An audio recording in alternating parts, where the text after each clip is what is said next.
Welcome to another episode of the new Zamrock. Keith, what's going on, man? Steve. I have two kids outside screaming. I'm in the older's room right now. I just made them dinner. They showered, which is really cool. It's middle of the week, so I'm excited to be here. What are we doing tonight? So this week, let's cover a few of the newer bands that we've been listening to. And then I want to go a little deeper on Mdou Moctar, who has a new album. And then I think we can close out with some live shows that we're thinking about seeing now that the world seems to be opening up a bit. I'm excited for live shows. And one live thing that I heard was live, but then there were some problems, but they got it anyway, was FACS put out a live stream. That was right, so awesome. They just put out a new album in the last couple of weeks in the end of May, and it's fantastic. So if you don't know FACS, they are on their fourth album. They're post-rock, they're out there, noisy. Someone described them as, not a lot of songs or melody per se, but that sound. They have a new album called Present Tense. It's their fourth album, like I said. They formed from the ashes of another band who I really like called Disappears. So Chicago-based, arty, dissonant. Cacophonous. There's some cacophony there. And so Present Tense, that is a new album just out and exceeded my expectations. I know I say this every now and then, but I want to highlight those albums that do. That's awesome. All right. So let's see. What other new music have I heard lately? Oh, hey, there's a new Modest Mouse single out. There's two out. And I think after about 3 or 4 listens, the first one sounded just like Modest Mouse does, right? Yeah, totally. What about the second one, which I think came out just a couple days ago, and I'm still trying to get used to it. I listened to it 3 to 4 times. So those of you at home keeping score, the first one we are referring to is We Are Between, which is like the second song on the upcoming album, forthcoming in August of 2021. June, man. And then the second... June? Anyway. And then Leave a Light On is... the second song that they've released ahead of the album, and that one is the little, the more experimental side of Modest Mouse. They have those pop songs, those catchy songs that everyone knows that... Yeah, no, picking singles is a really interesting thing. I remember, Steve Malcolm from Pavement, we'll talk about that, who picked the singles, and, did he pick the right singles? And obviously Cut Your Hair was a big one. But, other singles off other records, you were like, maybe. And people would pick... people even in the same group would pick different singles, and the record company or whoever would get it out there would pick different singles. So it's hard. So it'll be interesting to hear the rest of the album. That's what I'm excited for. Yeah, Father to a Sister of Thought was a real head scratcher from Pavement as a single. That was a single of theirs? Wow. All right. What's another good song out lately? A new album, actually. It was a song a couple weeks ago, but now it's a whole album. Are we referring to Mdou Moctar? We are. Mdou Moctar. Right. So I don't know about you, but I guess I feel like he's been catching a lot of buzz. He and his band signed last year to Sub Pop Records. It's almost a stereotype to say, but he's the African Jimi Hendrix of our time. There are no guitar gods right now. I just can't think of a guitar hero out there right now, and I think this guy is filling the void.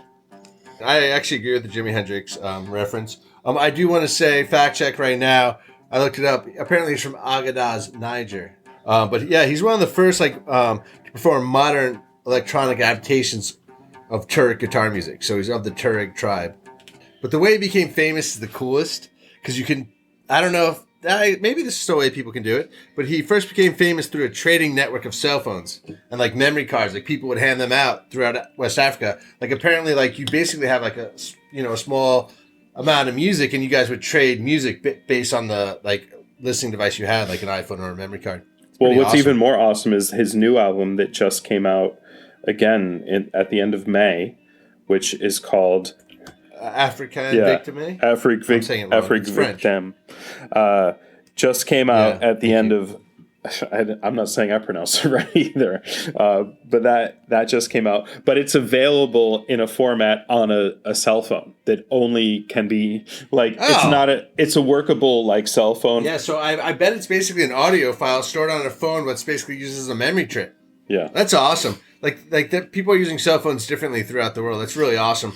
So the Jimi Hendrix reference before from Mdou Moctar was very interesting. Was like that's some of the earlier Western African guitar music I got into was, we talked about this like, I don't know, 9 months ago, like, Zamrock. Well, that's the thing. It feels like we talked about it, but we really didn't, because we recorded an episode about all of these African guitar bands, including Mdou Moctar, and this is even before he got signed to Sub Pop. So we were a little bit ahead. You know, I don't want to say we're trendsetters or anything, because you read about him in a guitar magazine, right?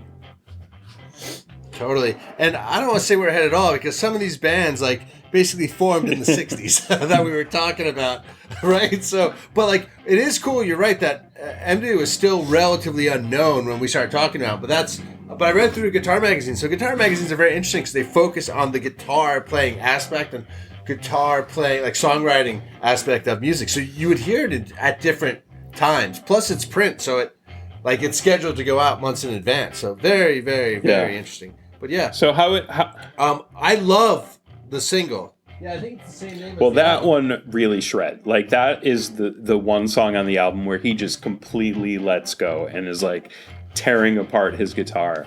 A lot of the stuff is kind of, you know, jam bandy.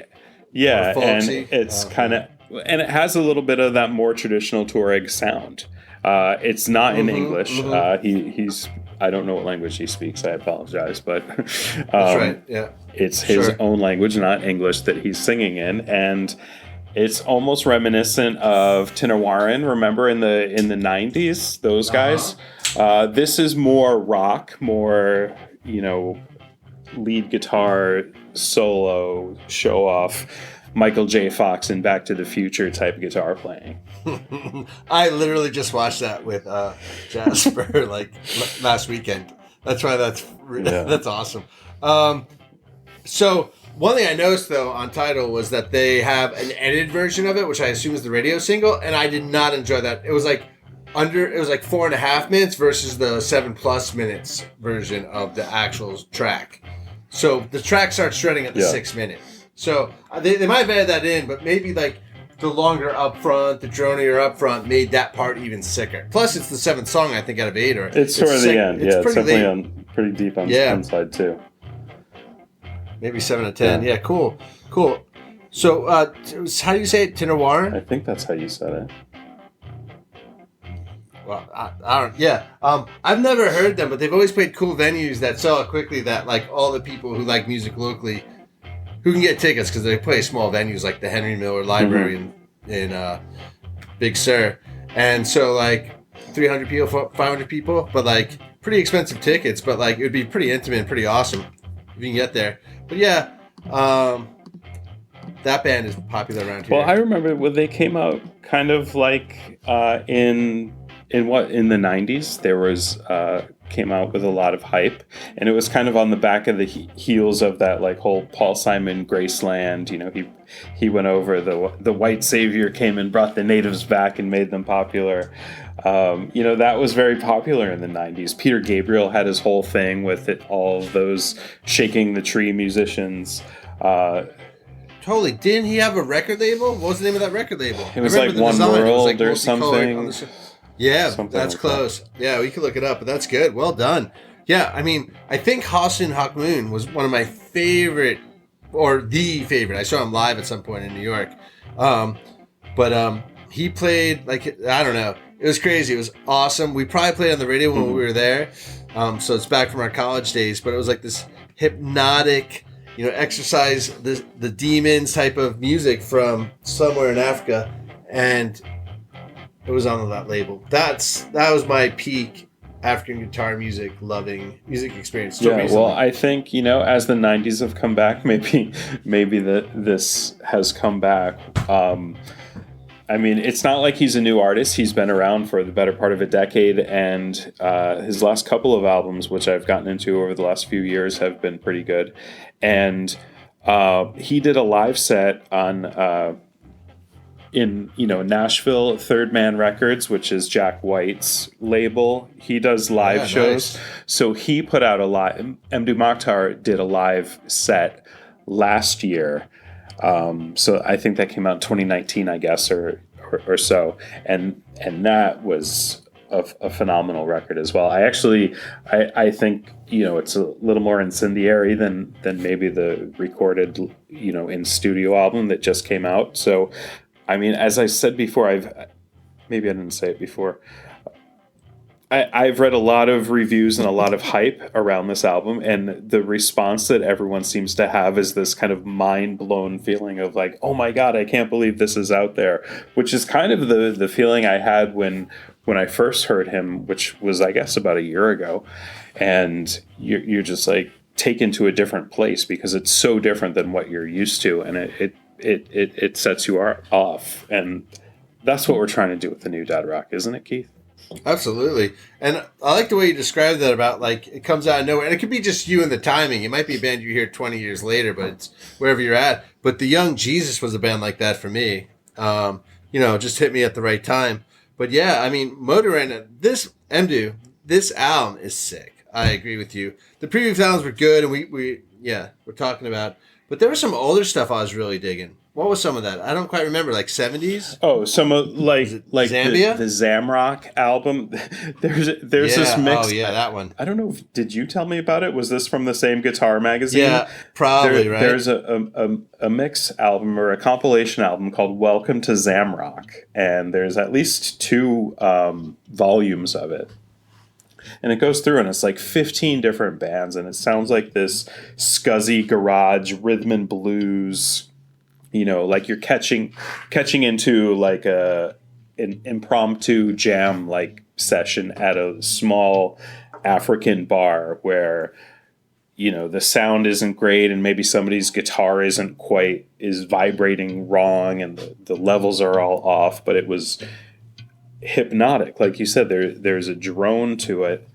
And Zamrock, there were a handful of bands on that I started digging deeper into. Like the Funkies were one of them. There was a couple other Ngozi family, Ngozi. That's right. Yeah. But it was like song after song. It was so enjoyable, and I listened to it a lot when I was commuting by car because when you're stuck in traffic, everything is painful. It's annoying. Everything's getting on your nerves, and to listen to some crazy, almost psychedelic, but funky song by like a band by Witch or Dr. Foot Switch, it just takes you. It transposes you. It transponds you. It transfigures you. Yeah, that sounded like Paul Bowles, the author who lived in Morocco, Tangiers, talking about Northern Africa, living there in the 50s and the 60s. Think about the environment, right? And the massive weight that the sky is sheltering you from. Totally. And the nomadic lifestyle of many of the people there. There are fairly diverse countries, and like the geographic boundaries of the countries don't align with where like the tribes or the people who associate closer with one another live. Like it's different where you are. So Mdou and these others are in these weird political configurations where like the music kind of exemplifies the struggles, but also the struggles of actually having the gear and having your gear be in tune and having to record it well and having like to share the music on memory cards and like old cell phones. So it's like the challenge of the music really makes you fight. So, but live, like most of his music, I'm sure almost all the time, they're not practicing. They're probably always playing in front of people. So he's probably always playing with multiple new musicians live. So always learning, always sharing. It's got to be phenomenal. Like, I'm sure people have gone out there and just like traveled the roads with them like a jam band. Yeah, I mean, right? He had a traveling tour where he basically did an homage to Prince Purple Rain. Like he He's an actor. wow. Like they did a version of I heard Purple that. Rain, and he was the Prince character. So he remade it. So he definitely has a following and some skills. I am so excited. I actually got tickets to see Mdou Moctar live at the Chapel in San Francisco in late September. I'm super excited. It's like the first tickets I bought. In September, I have makeup tickets to, it's that Primus tour where they're playing Rush, A Farewell to Kings in its entirety. Yeah, which must be awesome if you like Rush. Because I love Primus, and it's at a great venue. I think it's at the Greek, and I'm not going. Like I like Rush that little that I'm not going to Primus at the Bowl. But do you think they'll play some Primus songs after the album? Well, I mean the album's 45 minutes. Even if they jam it out, it's still under an hour. Usually he does. Yeah, they play. They'll probably play some okay. Primus songs, and there's often a lot of Les Claypool solo songs from his various projects that he plays. Yeah. So I'm really excited to see that. It's going to be fantastic. Oh, absolutely. Okay, that sounds fun. By the way, I'm super excited for you. Have you ever been to the Greek? I have. Berkeley? I saw. Speaking Speaking of Les Claypool, I saw Oysterhead there. Perfect. It's like we did not write this part down, but it's like we wrote it. That's why we do this, man. We're so in tune. Who else you saw think there? that might have been the only show. I might have seen one other show there. That's fair, man. I spent so many years here, probably a decade or more, and never went there. And then I started going there, and I've seen some pretty awesome shows, of which I'm seriously forgetting them all now. Oh, no. One was the Pavement 20-year episode, or whatever it was. 20-year tour. I saw that. Or maybe it was a particular album. Speaking of... I saw a radio... Speaking of all these awesome bands, have you seen like the Primavera Sound Festival? Oh, it's like every Jesus. band that's live is going for 2 weeks in Barcelona. Dude, how many people can go there? It makes sense as a band. Like, I want to go to Barcelona. I want to play the festival. I want free tickets at that festival. I want VIP at that festival without paying. So that's going to be awesome. You know who's also playing there? I think Modest Mouse is playing there. Am I wrong? I have no idea. I mean, everyone's playing there. Also, I got tickets for Mdou Moctar at Chapel in late September. Did I already say that? I love that. Anyway, it's going to be awesome. Yeah, well, remember that name, seriously, Mdou Moctar. He has a new album out right now, but anything that you want to check out by him is New Dad Rock approved. Yeah, last question. Is FACS touring? I don't know about FACS touring. I'm sure they will. They did have a live stream a couple weeks back, which you can check out on YouTube, which was essentially their new album. So it was like a 35, 40-minute set. Just the three of them, and like Rush, like Primus, the trio that It's so good. So much noise, so much cacophony from just three people. Yeah, and I can't believe I forgot to mention that you should come out for the King Lizard and the Wizard Lizard. They're playing in at the Berkeley Greek Theater. In 2022, they moved their 2021 tour to 2022. Well, let me see how them. much I like their next three albums that come out between now and then. And if I like, I've been if four. I like that direction, I will go check them out. Dude, Mdou Moctar is the band that most reminds me of King Wizard and the Gizzard Lizard the most. Like since listening to them, totally fresh new guitar, just kicking it. And I mean, anyway, FACS reminds me of the other shit I like. So super excited for everything that's come out lately.